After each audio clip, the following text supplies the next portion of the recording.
최근 경제정의 실천 시민연합이 농지보전제도 개선을 촉구하는 기자회견을 열었습니다. 경실련은 산업단지 조성 등으로 농지 면적이 크게 줄고 있다며 더 이상의 농지 소멸을 막는 제도 개편이 시급하다고 주장했습니다. 강민채 기자가 전해드립니다. 경제정의 실천 시민연합이 26일 농지 소멸 실태 발표와 농지보전 제도 개선 촉구를 위한 기자회견을 열었습니다.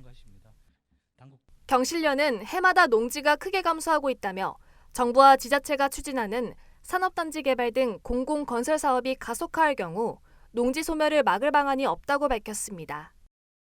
통계청에 따르면 전국의 논밭 경지 면적은 2017년부터 지난해까지 5년간 여의도 면적의 69배인 평균 1만 8,512헥타르가 감소했습니다.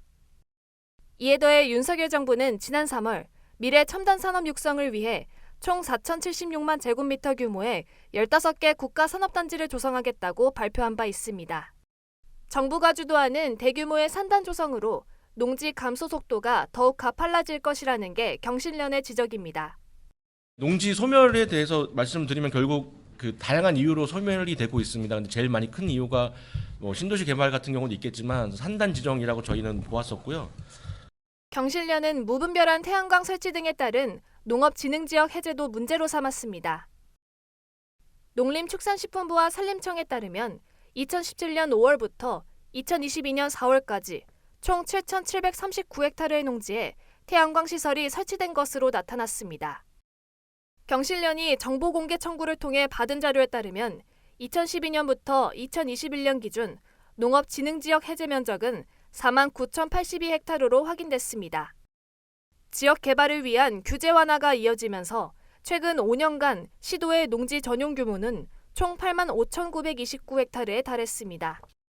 이 가운데 경기도가 23.2%로 가장 높은 비중을 보였고 충남이 13.3%, 충북이 11.9%, 경북은 10.9%로 뒤를 이었습니다.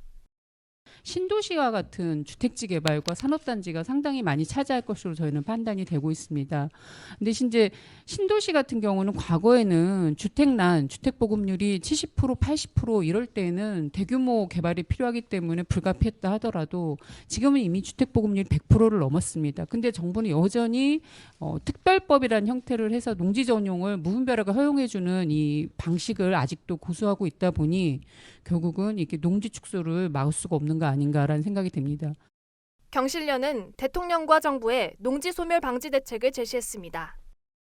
우선 산업단지를 포함한 공공건설 사업 시행에 있어 농지가 포함될 경우 해당 주민들의 최소 과반수 이상의 동의를 받도록 법률을 개정해야 한다고 주장했습니다. 또 농지법의 공공건설 사업 추진에 앞서 농업 영향평가를 실시하도록 명시할 것을 요구했습니다.